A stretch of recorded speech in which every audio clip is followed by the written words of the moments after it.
guys, Ron here and welcome to Radhans Channel! For today's video, ito na yung inaabangan yung paglalaban ng RG35XX versus R35S. At kaninong kupunan kaya ang mananalo at magwawagi? Syempre, before tayo mag-start, please like, subscribe, and hit the bell button para updated kayo sa mga tips and tricks namin about sa mga retro gaming console, PC, PlayStation, unboxing ng laruan, unboxing ng gadgets na related sa gaming, at kung ano pa pwede namin may share para sa inyo. Ngayon, malalaman natin yung side-by-side comparison nitong dalawang to at malalaman natin kung sino ba yung worth it bilhin at kung sino yung mapupusuan ninyo dito sa dalawang ito. Disclaimer lang guys na itong comparison ng dalawang to is magbabase ako sa experience ng paglalaro ko sa more than 1 month dito sa RG35XX at more than 2 weeks dito sa R35S. So ngayon, simulan na natin. At ngayon, unahin na muna natin yung hardware ng dalawang device na to. So una natin makikita syempre yung shell. Ito ang shell, yung parang pinaka-cover niya. So sa shell pa lang,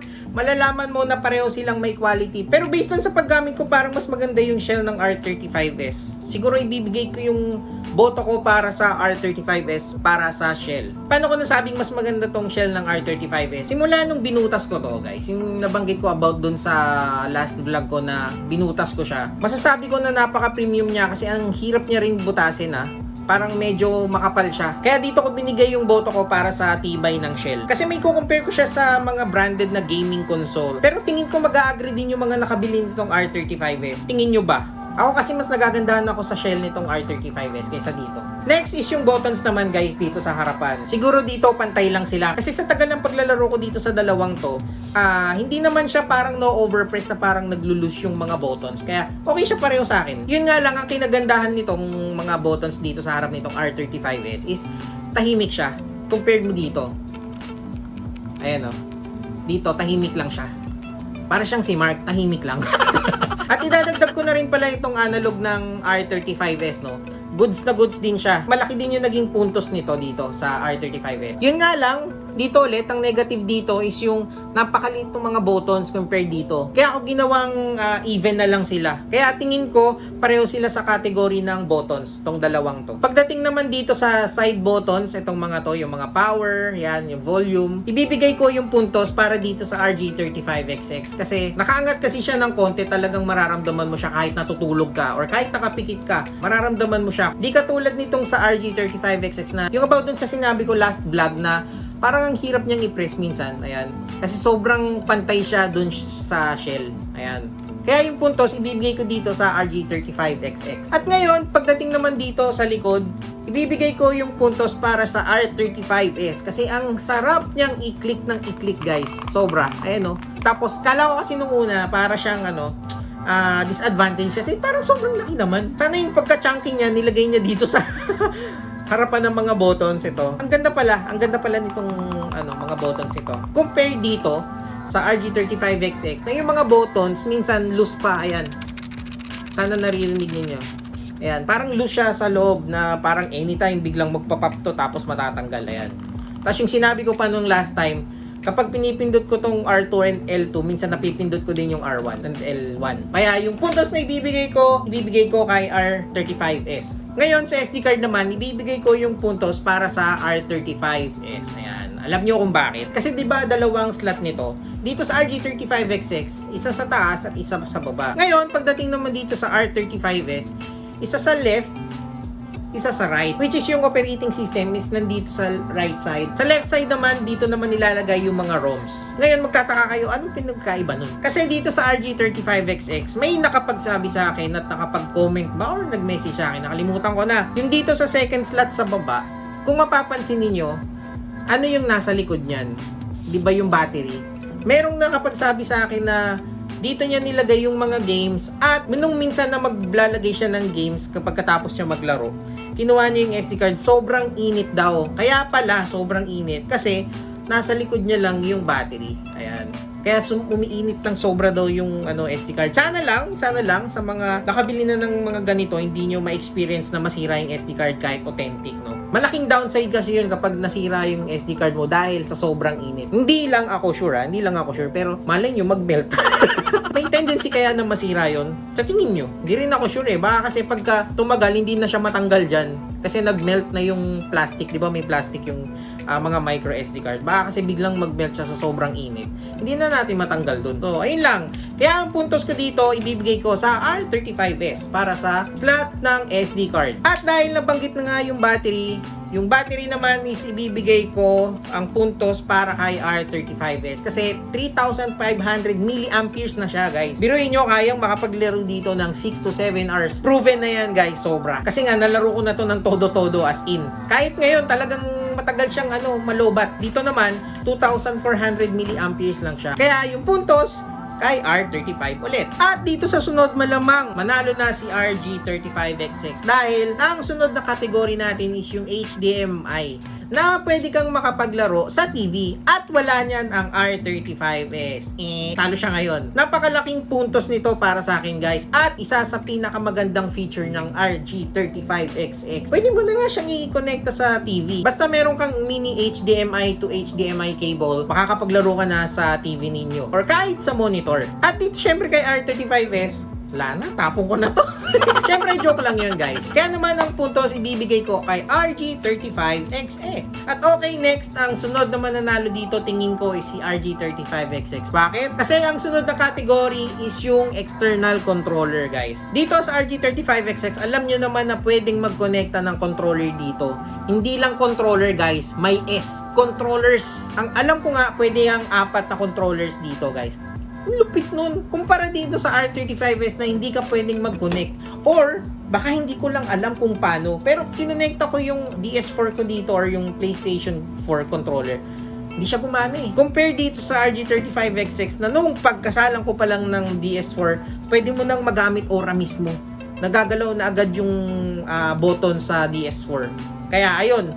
Ang puntos ibibigay ko sa RG35XX. At ang sunod naman is yung screen nitong dalawang to. Para sa akin, ibibigay ko yung puntos para sa RG35XX. Bakit? Kasi dahil nung pag-unbox ko pa lang, talagang maganda na yung impression sa akin ng screen niya. Compare dito sa R35S na nung pagkabukas natin, di ba parang meron pa siyang mga sinasabi kong mga, parang may mga dumi or mga black particles nung pag-on natin, tapos para siyang burnt na yung mga gilid. Pero later on, nawala naman yun. Kaya ako binigay sa RG35XX yung puntos na yun dahil kasi wala siyang naging issue pagkabukas mo or pagka-unbox pa lang namin. Maganda sana itong sa R35S, yun nga lang, medyo naging ako doon sa pagka-on pa lang sa simula. Kasi parang magiging impression mo na siya. Yun nga, sabi ko nung nakaraan, di ba?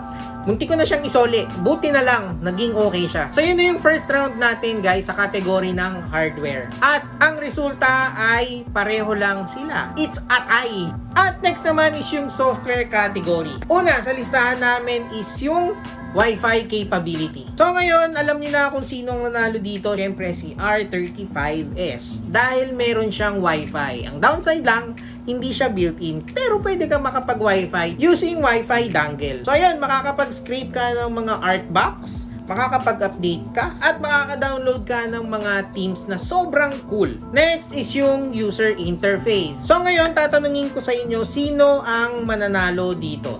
Si RG35XX ba? Or si R35S? Ngayon, bubuksan ko to para sa inyo. Ayan. Diba? Unahin muna natin si RG35XX at ito yung user interface niya. Ayan. Tapos sa kada console niya, ayan, merong Artbox, ayan, 'di ba? Cool din siya, cool. Yun nga lang, wala siyang transition animation. Hindi niyo alam kung anong transition animation. Ipapaliwanag ko sa inyo pagdating dito sa R35S. Actually, cool din naman siya eh. Ayan, no? Para talaga siyang retro handheld gaming console. Ayan, di ba? Tapos yung iba parang mga pixel art pa. Ayan. At ngayon, ipapakita ko naman sa inyo yung user interface ng R35S. Ayan, di ba? Napaka-smooth ng transition animation niya. Ayan, no? Napakaganda. Tapos pag binuksan mo yan, meron pang preview ng game. Tapos may description pa. Ngayon, kanino ko ibibigay itong user interface na category? Para sa akin, patas lang sila. Alam nyo kung bakit. Kahit na yung sa R35S is maganda yung mga transition animation, kahit na meron siyang mga video, binigay ko pa rin sa kanilang dalawa kasi maraming pagpipilian dito sa RG35XX. Dahil sa sobrang daming sumusuportang mga developers, pati mga graphic artist. Ayan. Ang dami niyang pagpipilian sobra. Yun nga lang, napaka-static lang nung transition ng animation. Ganyan lang siya, di ba? Ang hindi ko lang din nagustuhan dito sa R35S, kahit maganda yung mga animation niya, kahit may mga preview yung mga games, may description, may rating, yung pag-boot niya. Nabago natin yung boot logo niya sa simula, pero pagdating ng pangalawang boot, kasi daming boot nito, parang 3 beses siyang mag-boot. Hindi ko na nagustuhan yung pangalawa at yung pangatlo. Ayan.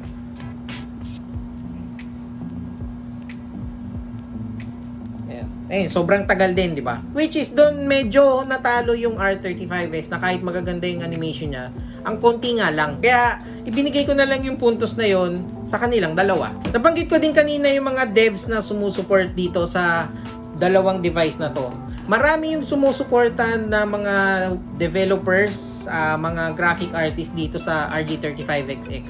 Kasi mas madali siyang ikalikutin compare dito sa R35S. Dito kasi, pwede kang makapag-animate ng boot logo, pwede mong palitan yung themes, may mga apps na dine-develop para mas maging maganda yung RG35XX. Which is, pagdating naman dito sa R35S, is hindi masyadong active yung mga devs and yung mga gumagawa ng mga apps para dito sa device na to. So, limited lang yung mga themes, limited lang yung pagkalikot, pag-change ng boot logo, ng mga animation, yung mga ganun. Kaya yung boto ko ibibigay ko dito sa RG35XX kasi yung mga devs dito sa RG35XX, napaka-active nila. And hopefully sana sa future magkaroon din ng mga active na mga devs para dito sa R35S kasi malaki yung potential ng device na to, sobra. Kumbaga hindi pa siya fully unlocked sa tingin ko lang Pero ang panalo talaga sa round na to is si RG35XX. So yung next natin at yung last na category natin for software is yung supported gaming console ng mga device na to. So dito sa RG35XX,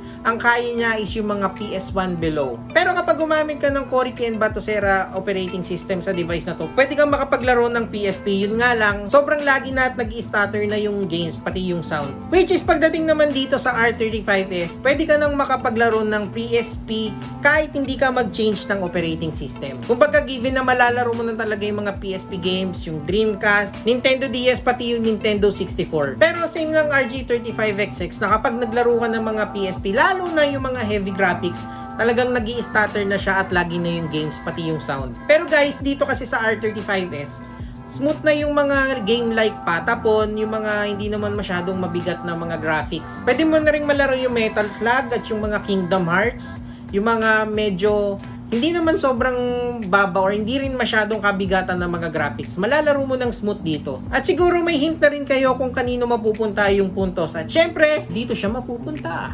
Kay R35S. At sa lahat ng sinabi ko dito sa software category, ang nanalo ay si ayan, si R35S. Nanalo siya ng 1 puntos laban kay RG35XX. At guys, hindi pa nagtatapos dyan dahil meron pa tayong isang category na naiiwan. At kadalasan siguro ito yung magiging decision point kung bibili nyo ba o hindi yung isang gadget. Kaya ko siya pinaglaban kasi dito talaga sila magkakatalo. Yun yung price o presyo ng mga device na ito. Kung naalala nyo pa yung unboxing ng dalawang to, halos same lang sila ng presyo guys. Ito is 2,800. Ito, 2,800 or 2,900 plus lang. Pero kung i-compare mo yung mga sinabi ko about sa software and hardware ng mga device na to, para sa akin panalo yung R35S. Marami akong negative na sinabi dito sa R35S. Pero kasi sa mga supported consoles niya, like PSP, Dreamcast, Nintendo DS, at kung ano-ano pa, dun pa lang guys, panalo na to. Paano pa kung kapresyo niya lang to guys, di ba? Talagang pipiliin mo si R35S. Kayo ang papipiliin ko alin ang mas gugustuhin nyo dito sa dalawang to. Itong RG35XX kasi maganda talaga siya, as in talagang retro handheld gaming console siya kasi hanggang PS1 lang siya. Tapos pwede ka pang makapaglaro sa TV, marami siyang support ng mga dev. Alam ko kasi yung katapat dapat nitong device na to is worth 5,000 sa brand na to. So kung yung 2.8 mo, diba, dito hanggang retro ka lang, wala siyang Wi-Fi capability. Tapos pagdating dito, meron ka ng Wi-Fi, meron ka ng PSP, meron ka ng NDS, meron ka ng Dreamcast at N64. Diba? At saka sa totoo lang, mas nalalaro ko na to ng mas matagal.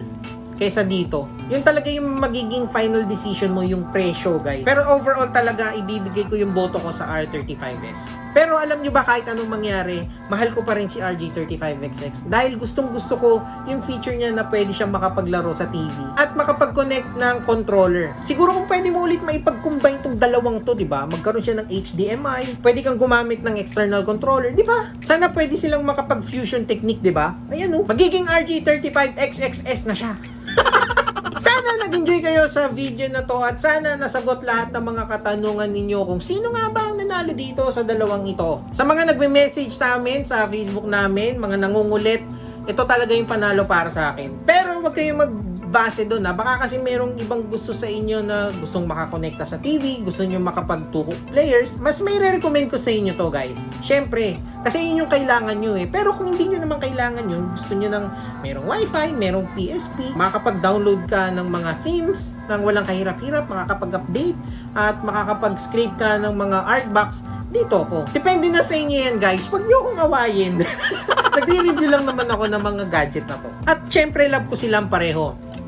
Before natin tapusin tong video na to, please guys, please like, subscribe, and hit the bell button para updated kayo sa mga retro handheld gaming console, PC, PlayStation, unboxing ng laruan, unboxing ng gadgets na related sa gaming, at kung ano pang pwede namin may share para sa inyo. Hanggang sa susunod na video, guys, paalam!